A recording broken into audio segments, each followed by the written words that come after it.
Que mire, ante los planteamientos acerca de, primero, la información que proporcionó el pseudoperiodista Carlos Loret de Mola, mejor conocido como Los Montajes, con una pues, supuesta investigación, una pseudoinvestigación también, planteada por su plataforma política, que sabemos le pertenece al hijo y al yerno de Roberto Madrazo Pintado, lo dijo él mismo, ¿no? Lo ha planteado él mismo en los medios de comunicación tradicionales, ante la consigna de que en esa pseudoinvestigación participó también la organización fundada por Claudio X González, perdón, Mexicanos contra la Corrupción y la Impunidad, disculpe usted. Con todo este panorama, con todo lo que ha surgido y con el incidente del pasado fin de semana en el que supuestamente hubo una tendencia hacia el hashtag todos somos Loret, entre comillas, ¿no? Eh, Quisimos invitar a nuestro amigo sociólogo y analista político, Julián Atilano, pues fíjese que el Programa Universitario de Estudios sobre Democracia, Justicia y Sociedad de la UNAM identifica, mediante un análisis estadístico y de teoría de redes, a tres comunidades principales participantes de este hashtag, de esta situación que ocurre muy rara el fin de semana, en la que se supone, se habla de cómo supuestamente todos somos Loret, ¿no? No, no todos somos Loret. Ellos lo cuestionan de esa forma. ¿Todos somos Loret? No, yo le digo que no. Y te saludo con mucho gusto, Julián. ¿Cómo te va? Muy buenos días. Estimado Antonio, ¿cómo estás? Buenos días. Pues primero muchas gracias por invitarme aquí a tu espacio. Tuve que poner el despertador para no quedarme dormido y pues bien, listo para hablar sobre la tendencia, sobre el tema, sobre ese hashtag Todos Somos Loret, que pues parece que no fue únicamente de apoyo, de eso hablaremos a continuación. Pues te mandamos un cafecito virtual ahí con don David, querido Julián, si están, no son horas, dicen por ahí, ¿no? Pero fíjate, a pesar de todo eso, nos están viendo aproximadamente 12,000 personas en nuestros canales, entre 12 y 15,000 personas, si no me equivoco, y creo que es importante que les podamos aclarar todo esto. En primer lugar, antes de que vayamos a este análisis estadístico y teoría de redes, quiero platicar contigo algo que se ha planteado precisamente en la conferencia de prensa mañanera. Se planteó el miércoles durante el quién es quién de las mentiras de la semana. Se habla de una supuesta tendencia mundial. Mira, yo estoy transmitiendo desde Kansas City, Missouri. Don David está en Chicago. Y te somos perfectamente honestos, este fin de semana para nada se habló de Carlos Loret de Mola acá en Estados Unidos. Me parece que el tema fue el supertazón. Y si le preguntas a un estadounidense de a pie o a una estadounidense de a pie sobre Carlos Loret de Mola, te van a decir, ¿who?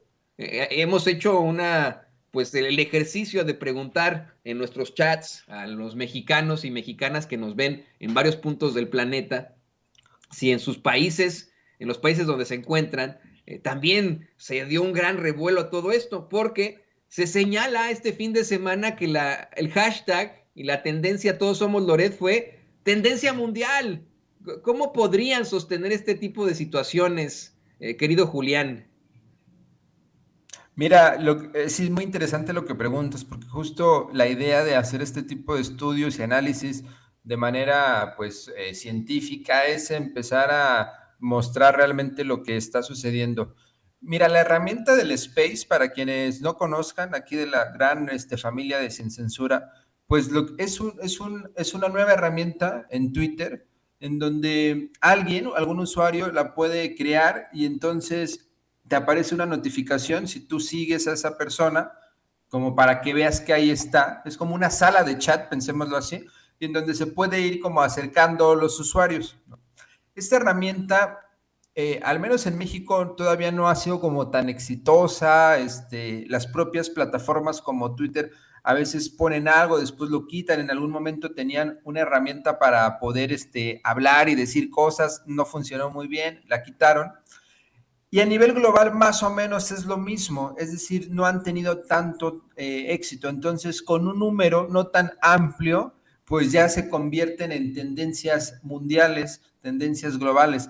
el hecho de que sea una tendencia global, un espacio, un space, no quiere decir absolutamente nada. Sí suena muy grande, sí suena muy rimbombante, pero es porque tuvo muchas personas, no es porque en China, no es porque en Estados Unidos, no es porque Japón estén hablando del tema, simplemente es porque alcanzó un número de usuarios determinado que hizo que se posicionara en una lista de los space. Es decir, sí tuvo mucha gente en una herramienta que es nueva, que todavía no pega, entonces por eso como que llamó la atención, pero que no se habló de esta en todo el mundo, por supuesto, simplemente como que en México y tuvo mucha repercusión.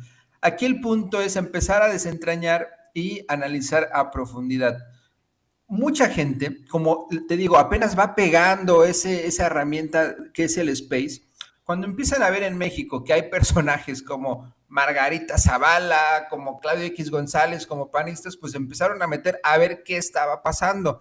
No necesariamente para apoyar a Loret de Mola. Yo tengo muchos amigos y amigas afines a la 4T. Yo soy, por supuesto, también afín a la 4T. Yo no me metí, pero muchos se metieron a ver qué estaba pasando, qué estaba diciendo esa gente, ¿no? Ahora qué se le estaba ocurriendo.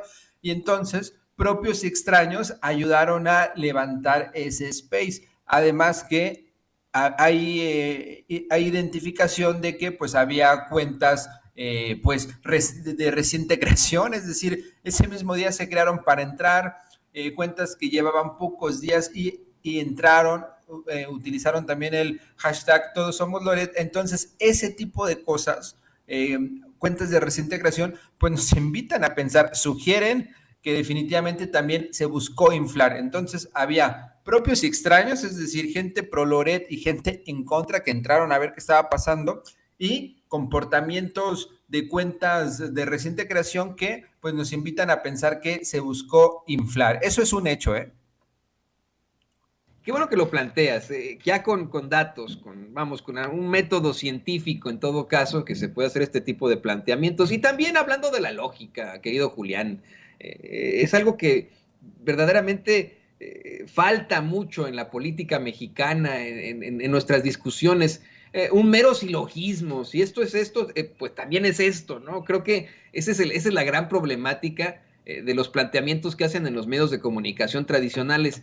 La falta de lógica es verdaderamente ilógico que se justifique una supuesta tendencia mundial con precisamente 60,000 personas, además de que se plantea en otras plataformas que la misma, que del miércoles, del quién es quién de las mentiras de la semana, que muchas de esas cuentas venían de Turquía y algunos otros sitios. Turquía, bueno, es un país en Europa, Europa del Este, pero algunos sitios también del Medio Oriente, ¿no? Pero bueno, así queda. Le pido a don David que nos grabe, Julián, porque creo que es muy importante que vayamos a un análisis, pues escueto, pero ahora vamos para los tiempos, sobre este planteamiento que hace el Programa Universitario de Estudios sobre Democracia, Justicia y Sociedad al cuestionar ¿todos somos Loret? Estamos viendo en este hilo que plantean ustedes que identificaron tres comunidades principales en esta red de retweets de las cuentas participantes. ¿Nos puedes hablar un poco al respecto? Sí, y mira, rápido, un paréntesis.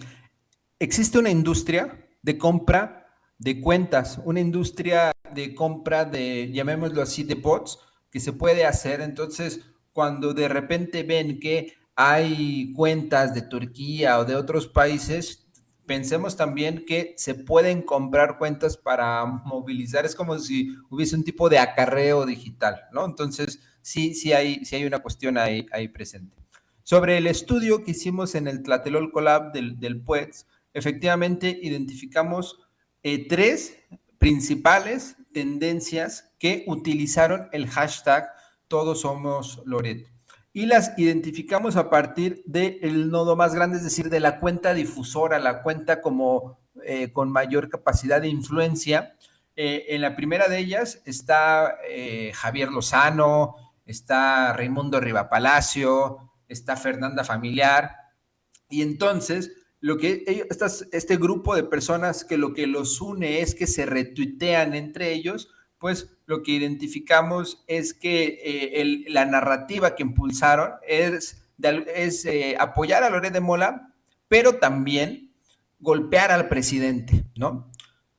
Identificamos una segunda comunidad en donde aparece Vicente Serrano como uno de los nodos con mayor influencia, y Jairo Calixto también ahí aparece. Son como los dos grandes nodos que tienen influencia. Y ahí lo que vimos es que utilizaron ese hashtag, todos somos Loret, pero para justo desmontar que pues no todos somos Loret, que hay una cuestión ahí que pues vale la pena señalar. Es la trayectoria de Loret, pues aquí se ha dicho mucho, o sea, es impresentable. Y por último, una tercera comunidad estaba conformada por el propio Loret de Mola y por Margarita Zavala. Y en esa era prácticamente hablar en contra del presidente y impulsar esta narrativa que se ha venido construyendo desde hace pues prácticamente todo este sexenio, y es que el presidente es un autoritario, que el presidente quiere atacar a la libertad de expresión, es decir, toda esta historia que han querido impulsar. Entonces, la conclusión de estas comunidades, de estas dos principales, no la de Vicente Serrano y la de Jairo Calixto, es que, pues en realidad no es que se haya buscado una acción de solidaridad a favor de Carlos Loret, sino que realmente se utilizó ese hashtag para golpear, ¿no? De fondo está esta cuestión de querer golpear al presidente, y además se articuló con otras tendencias en contra del gobierno de la 4T. Además, encontramos pues cuentas de reciente creación. Mira, 1,230 cuentas que se crearon en esos días para golpear al presidente, para utilizar ese hashtag y pues hablar en contra de la 4T. Entonces lo que estamos viendo ahí es una estrategia de coordinación en torno a Todos Somos Loret, con la intención de pues tratar de desacreditar y de inflar y de crear una percepción de solidaridad y de apoyo a Loret de Mola. Aquí la idea es pensar que lo que pasa en Twitter no es lo que está pasando en la realidad. Y Julián, le voy a pedir a don David que nos grabe con esto. Es verdaderamente lamentable tener que citar precisamente al pseudoperiodista Carlos Loret de Mola en declaraciones que hizo hace años sobre precisamente Twitter, sobre cómo es que no podemos tomar Twitter como si fuera el consenso de todos los mexicanos. En primer lugar, bueno, eso no lo dijo Loret, pero en primer lugar, porque la mayoría de los mexicanos no tienen acceso a Internet. Todavía se está buscando que exista Internet en todos los rincones del país, y es algo que no se consigue, que no ha llegado a un buen puerto. Y esa es la realidad. Desafortunadamente se plantea, ¿no? Y esto de cajón en estudios de comunicación se plantea que 8 de cada 10 mexicanos tienen acceso a una televisión, pero solamente 3 de cada 10 tienen acceso al Internet. Hablando de estas tendencias que ustedes investigaron en el programa universitario de estudios sobre democracia, justicia y sociedad de la UNAM, hablando de esta conclusión a la que llegan en la tendencia, en la supuesta tendencia, en este supuesto hashtag de todos somos Loret, en la que queda clara esa narrativa de apoyar a Loret de Mola, pero también de golpear al presidente López Obrador. ¿Podríamos decir que tendría algún tipo de influencia real en el pueblo de México? ¿Algún tipo de influencia en el mexicano o la mexicana que vive en la Sierra de Oaxaca, que vive en la montaña de Guerrero, que vive en Chiapas? ¿Tiene esto algún tipo de influencia?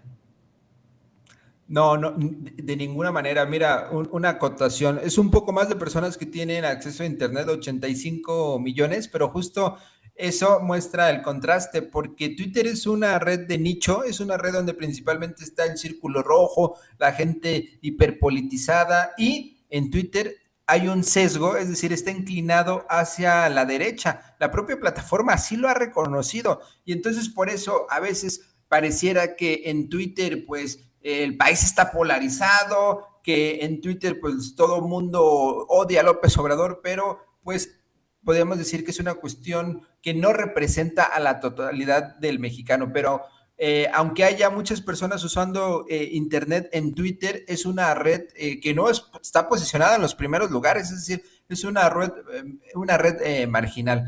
Y este tipo de campañas, ayer vimos 7 millones de pesos a la semana para golpear al presidente y a la jefa de gobierno. Yo diría que hasta un poco más de dinero, no tengo la información, pero por la capacidad y por todo este despliegue que hacen de narrativas, de percepciones, pues se podría pensar eso, pero no llega. Y no te vayas tan lejos, ni siquiera a la sierra, o sea, en zonas urbanas tampoco llega. Aquí, por ejemplo, quienes nos escuchan, que también viven en zonas urbanas, que viven en capitales, pues perfectamente saben que todos somos Loret, pues ni les apela ni mucho menos. Al contrario, lo que genera es emociones pues de enojo y para decir y afirmar que pues no todos somos Loret, o sea, un tipo que se ha inventado montajes, está lo de Frida Sofía, está lo de cuando fue creo que en Irak o no sé dónde, es decir, es un tipo realmente impresentable,